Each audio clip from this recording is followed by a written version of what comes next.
let's see some other variation in this astable design.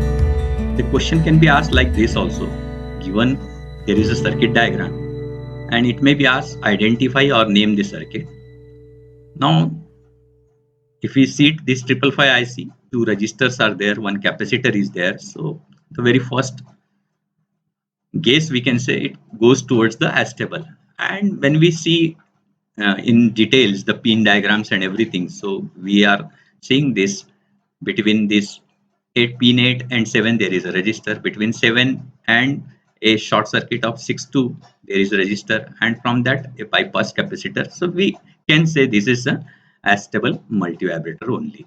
So it is confirmed that it is astable multivibrator. So we'll use this formula for frequency of oscillation. It says calculate the frequency and duty cycle.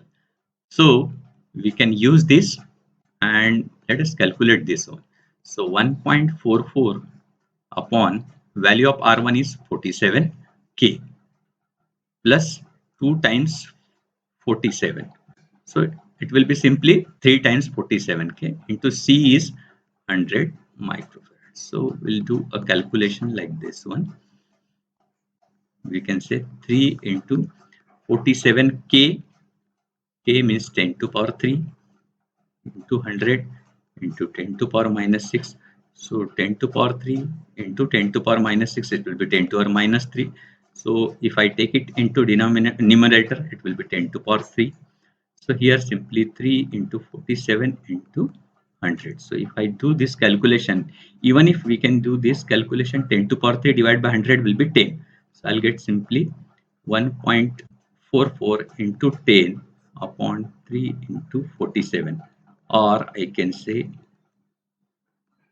14.4 3 by 47. Now if we calculate this, we'll get the value as, let's say, so I get the value as 0.102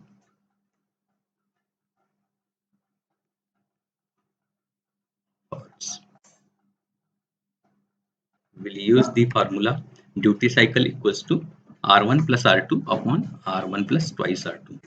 So if I put this value, so both the values are equal 47 kilo. So R1 plus R2, it will be 47 plus 47 upon 47 plus 2 into 47. So simply it will be 2 into 47 upon 3 into 47.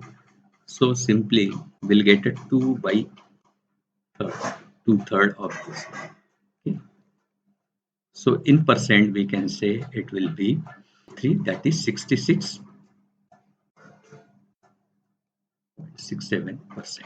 So we can calculate the duty cycle in this way, or we could have tried by T on and T off, and T equals to T on by capital T. This also is possible. So in this way we can design a stable multivibrator like this one. It is asked draw the relevant waveform, so that we can do a waveform for a stable multivibrator. So we can, like this, we can draw the waveform where the capacitor voltage is shown to be charging between 1/3 VCC to 2/3 VCC, and during charging there will be high voltage, and during discharging there will be low voltage. So in this way one can do a designing of a stable multivibrator.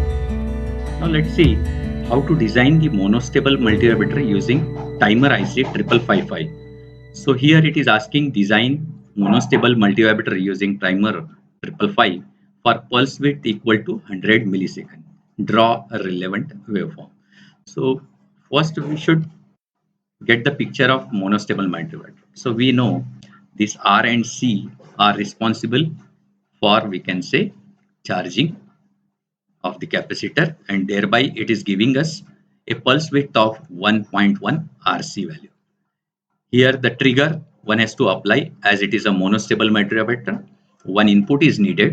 So normally the monostable multivibrator remains in the stable state, and when we apply a external trigger, it goes momentarily in the quasi-stable state decided by the value of R and C, and that pulse width it produces becomes equal to 1.1 RC.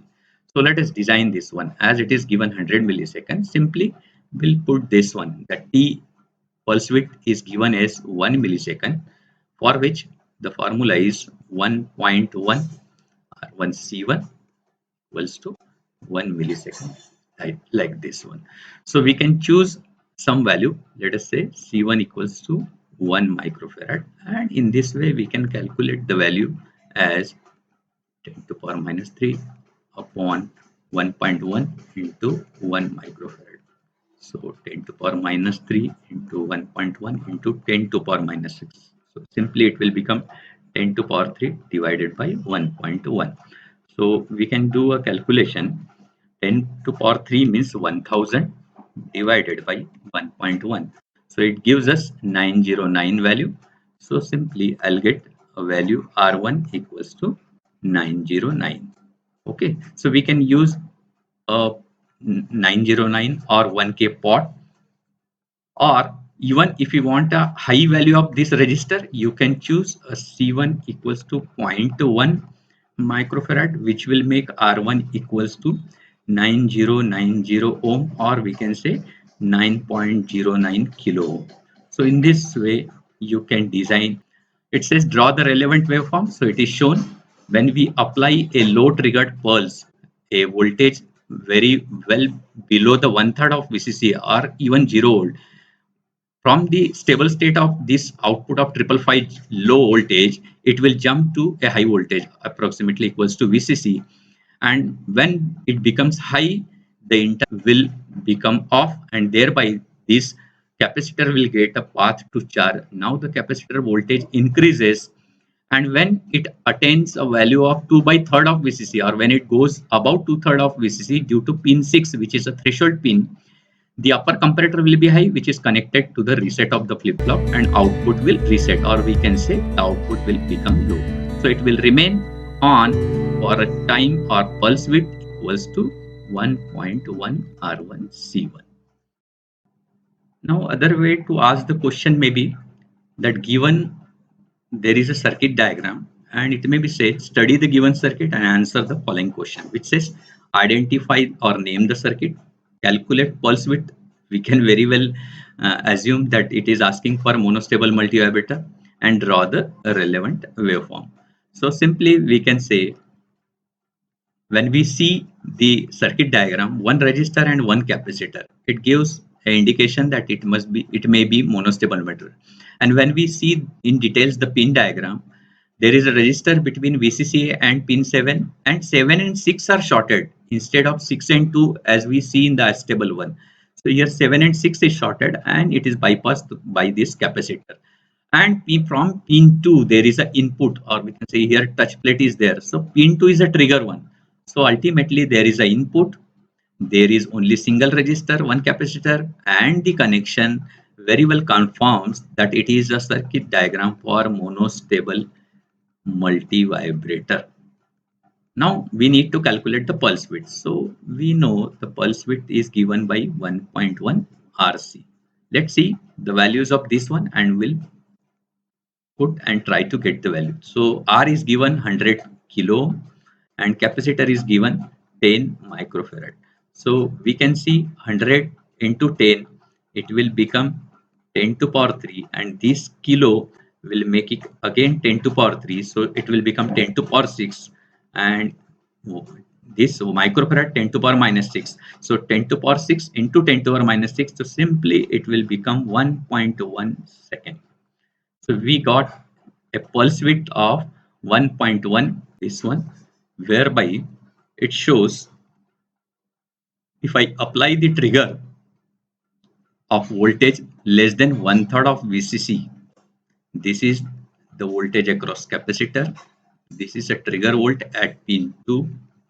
When we apply a low volt, okay, simply I'm getting a high pulse of pulse width T equals to 1.1 RC. And when the capacitor attains a value of 2/3 of VCC, this high output will switch to a low output voltage. And in this way, I'll get short pulse of pulse width given by this one 1.1 RC.